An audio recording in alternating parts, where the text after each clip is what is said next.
오늘 공부할 성경의 말씀은 요한계시록 16장 1절에서 21절입니다. 요한계시록 16장 전체이지만 읽는 것은 4절까지만 읽도록 합니다. 요한계시록 16장 1절 말씀. 또 내가 들으니 성전에서 큰 음성이 나서 일곱 천사에게 말하되 너희가 가서 하나님의 진노의 일곱 대접을 땅에 쏟으라 하더라. 첫째가 가서 그 대접을 땅에 쏟음에 악하고 독한 헌대가 짐승의 표를 받은 사람들과 그 우상에게 경배하는 자들에게 나더라. 둘째가 그 대접을 바다에 쏟음에 바다가 곧 죽은 자의 피같이 되니 바다 가운데 모든 생물이 죽더라. 셋째가 그 대접을 강과 물 근원에 쏟음에 피가 되더라. 아멘. 자, 오늘 공부할 성경의 제목은 셋째 화입니다. 자, 계시록에는 3대 화가 있다 그랬어요. 첫째 화는 다섯째 천사가 나팔 불 때 이루어지고, 또 둘째 화는 여섯째 천사가 나팔 불 때 바로 세계 3차 대전 핵전쟁이 난다 그랬습니다. 셋째 화는 바로 일곱째 천사가 나팔 불 때 일곱 대접 재앙이 내리는 그러한 재앙이며 화입니다. 근데 이것은 한마디로 말하면 3차 세계대전 즉 핵전쟁의 후유증이다 이렇게 볼 수 있어요. 근데 이것은 계시록 3대 이적 중에 하나다. 여기가 똑같이 됩니다. 계시록의 3대 이적은 계시록 12장 1절에 보면 해를 입은 여의 이적, 계시록 12장 3절에는 붉은 용의 이적, 계시록 15장 1절에 일곱 재앙의 이적, 이렇게 나와 있어요. 그런데 그 일곱 제 천사가 나팔 불 때 일곱 재앙의 이적이 있다 그랬는데 바로 그것이 16장에 나타났었어요. 그래서 3대 이적을 우리가 공부할 때 일곱 재앙의 이적을 공부할 때 이것을 했어요. 그게 같은 표현이에요. 그럼 왜 3대 이적에도 나오고 3대 화에도 나올까? 우리가 그렇게 생각해 봅니다. 그만큼 뭡니까? 중요하다는 거예요. 자, 이 일곱 대접 재앙, 즉 셋째 화는 온 세상이 완전히 없어지는 거예요. 새하늘과 새 땅으로 창조되는 거예요. 바로 그 이적보다 더 큰 이적이 어디 있겠어요. 그래서 바로 3대 이적의 세 번째 이적에 나오고 또다시 셋째 화에 나타나요. 똑같은 것인데 두 가지로 표현되는 것은 계시록은 뭐냐? 우리가 그 전에 공부할 때 반복계시다 그랬어요. 반복계시. 똑같은 내용인데 다른 말로 표현하는 거예요. 그래서 강조하고 강조하는 거예요. 그만큼 뭐야? 중요하다. 꼭 알아라. 결코 잊어서는 안 된다. 모르면 안 된다. 함을 강조하는 것이다. 이렇게 볼 수 있어요. 자, 그러니까 이제 일곱 대접 재앙의 첫째 대접을 봅니다. 첫째 대접은 땅에 쏟았다 그랬어요. 근데 악하고 독한 헌대가 나는데 누구에 나오냐 하면은 짐승의 표, 즉 666표를 받은 자에게 났다 그랬어요. 그러니까 바로 이 시대에는 지금 여기는 누가 살고 있어요? 다 짐승의 표 받은 자들, 666표 받은 자들이 바로 살고 있는 시대야. 그 둘째 화에 남은 자들도, 죽은 자들도 표 받은 자, 죽지 않고 살아남은 자도 표 받은 자야. 그 표 받은 자에게 바로 뭐냐? 독하고 악한 헌대가 난다. 치료받지 못할 헌대, 피부병입니다. 그러니까 핵전쟁의 후유증의 첫 번째로 나타나는 것이 사람들의 피부가 상하는 피부병이다. 이렇게 볼 수 있어요. 자, 두 번째 3절에 보면 둘째가 대접을 쏟죠. 둘째 대접죄행은 바다에 쏟는다. 바다는 세상을 말합니다. 그러니까 피같이 되는 거야. 그러니까 살 수 없는 세상이 되는 거야. 온 세상 인류가 죽어 세계가 죽음으로 피바다 되는 것을 보게 됩니다.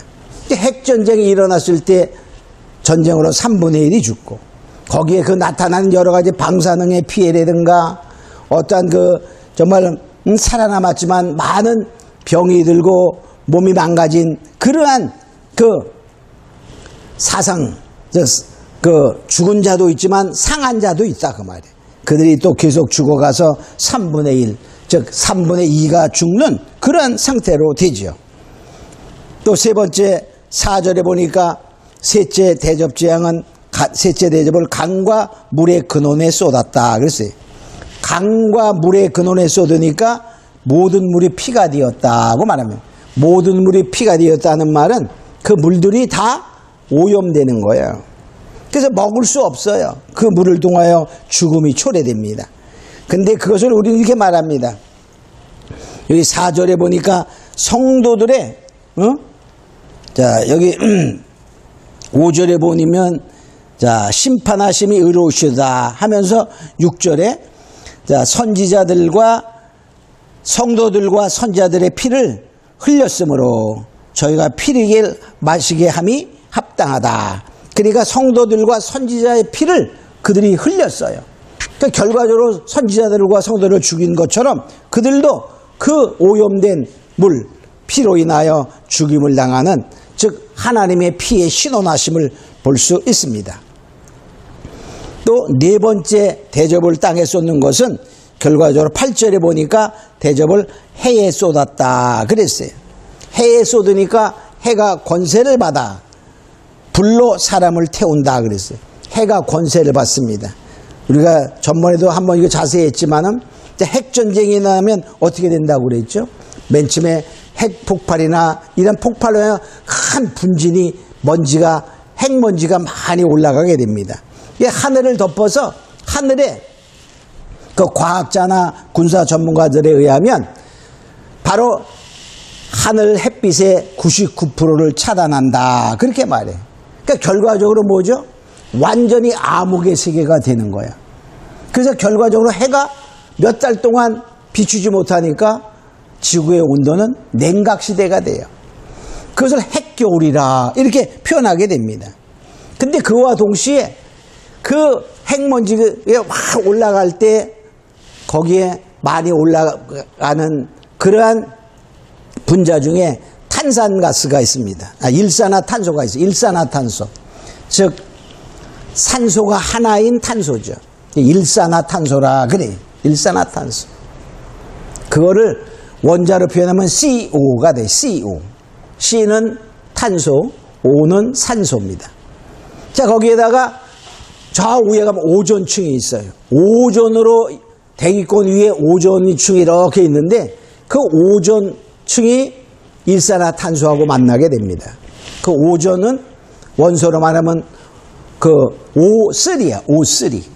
그래서 CO-와 O3, 즉 일산화탄소와 오존이 결합하면 오존의 산소 하나 O가 CO, 즉 일산화탄소에 붙어서 CO2, 탄산가스와 O2, 산소로 분리가 됩니다.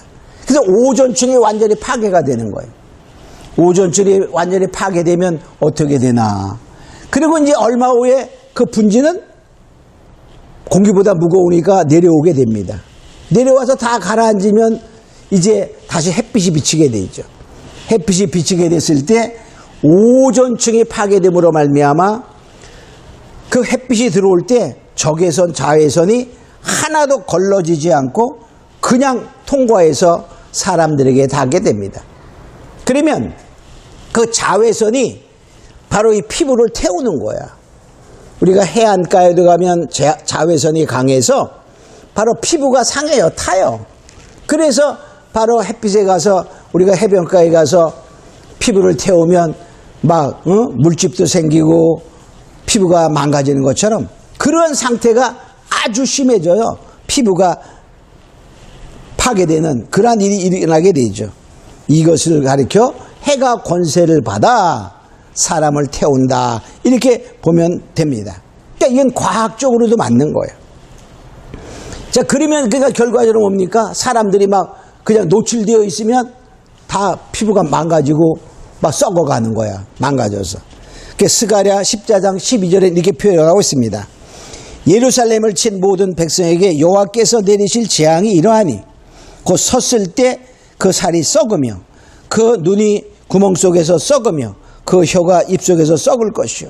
자, 사람이 서 있는데 막 썩어가는 거야. 피부가 완전히 파괴되어서 썩어 타버리는 그러한 일들이 있게 되는 거죠. 자, 눈이 막 썩어갑니다. 입속에서 썩어갑니다. 피부가 완전히 썩어가는 그런 모습을 보게 된다. 그 말이죠. 또 다섯 번째 대접을 쏟을 때에 10절에 보니까 짐승 보좌에 쏟았다 그랬어요.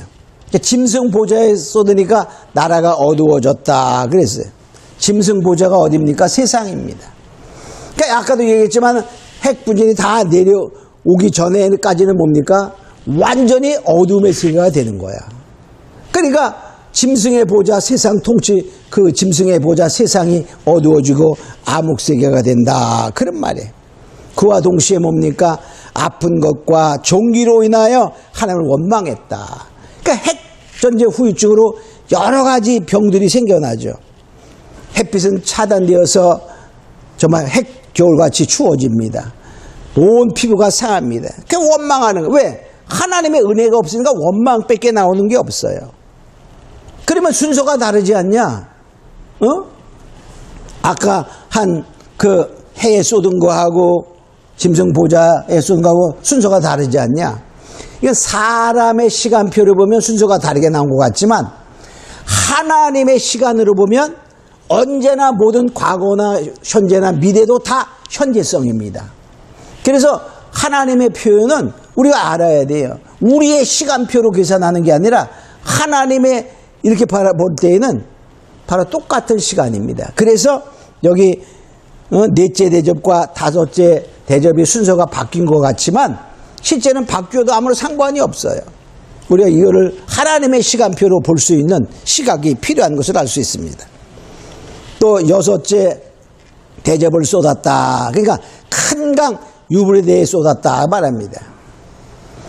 큰 강 유브라데는 바로 문명의 발생지예요. 그렇죠? 인류들이 문화의 꽃을 이루었던 그러한 곳이고, 자, 그런데 거기에 보니까 강물이 말라 동방에서 오는 왕들을 길을 예비했다 이렇게 말해.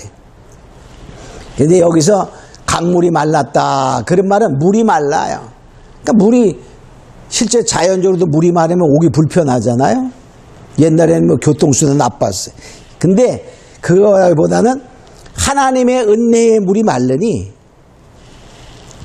하나님을 대적하는 일에 하나 되기 쉽다 그런 말이에요. 응? 그래서 이때는 하나님의 은혜가 없는 시대예요. 강물이 바싹 말랐어. 은혜가 없어.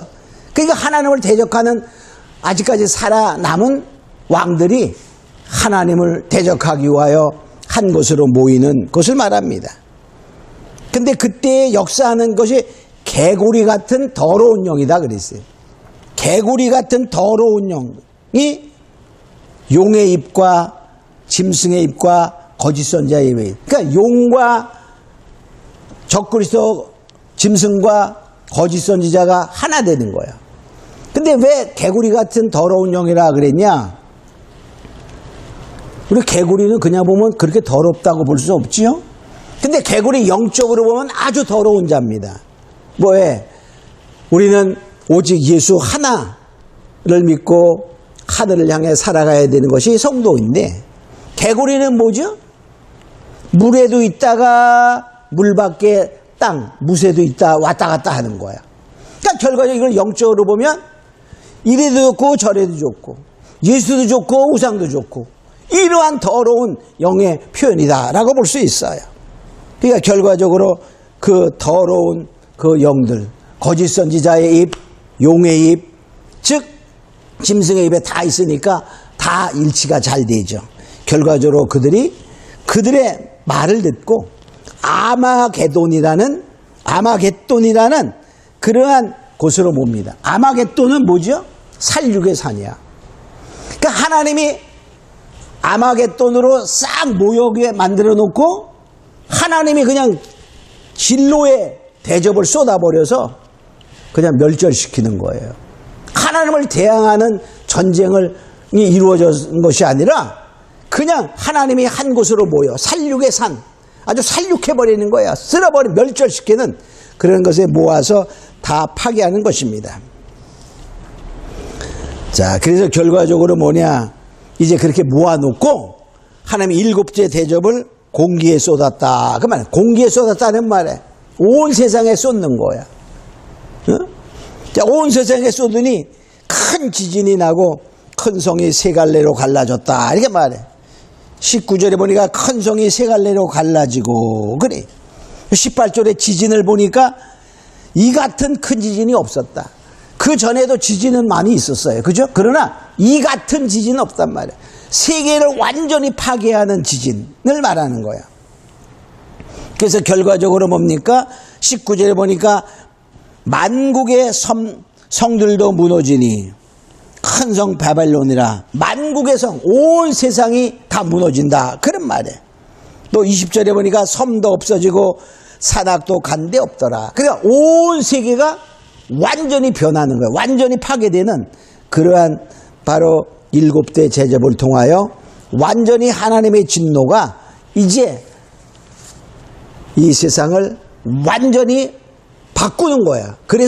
그리고 뭐냐, 새 하늘과 새 땅을 만들어서 하나님이 바로 천년왕국을 건설하시고 다스리는 새로운 창조의 역사가 이루어지는 것이 바로 마지막 일곱 대접동을 통하여 그것을 이루어서, 이것이 바로 하나님의 종들을 통하여, 바로 선지자를 통하여 전하신 복과 같이 하나님의 비밀이 이루어진다. 이렇게 말해요. 그때가 되면 온 세상이, 계시록 11장 15절에 세상 나라가 우리 주와 그리스도의 나라가 되어 통치하는 시대가 된다라고 말하고 있는 것을 보면서 우리는 이제 더욱더 이제 이 정말 참성도, 하나님의 입맞은 성도들은 둘째 화, 셋째 화에는 보초에 가 있고 첫째 화의 시대에도 해받지 않아요. 그리고 그때부터 이제 하나님의 피난처로 인도해 가기 시작합니다. 그래서 정말 하나님의 입맞은 성도는 이 세 가지 화, 첫째, 둘째, 셋째와 다 관계없어요. 그러면 뭡니까? 이제 결과적으로 뭐냐, 그 전에 일어나는 환난은 관계가 있지만 하나님의 진노는 우리가 관계가 없음을 알고, 여섯째, 일곱째 천사가 나팔 불 때 이루어지는 둘째와 셋째와는 하나님의 진노의 심판이라는 사실을 우리가 깨닫고, 우리가 더욱더 우리가 믿음 안에 굳게 서서 정말 하나님의 진노와는 관계없는 성도가 되어 하나님의 보호받는 모두가 되겠음으로 축원합니다. 우리 잠깐 기도합니다. 고마우로 하신 아버지 하나님 감사합니다. 하나님, 이제 셋째와는 하나님의 진노의 일곱 대접 재앙이요, 또한 계시록에 나오는 세 번째의 바로 일곱 재앙 이적임을 우리가 알았습니다. 바로 이렇게 두 번 똑같은 내용을 다른 의미로 표현하는 것은 그만큼 중요하고 그만큼 성도들이 꼭 알아야 된다는 사실을 기억하고, 우리가 정말 하나님의 참성도, 정말 주님이 원하시는 성도가 되어 하나님의 보호받고 승리하는 모두가 되게 하여 주시옵소서. 감사하고 믿사하며 예수님의 이름으로 기도합니다. 아멘.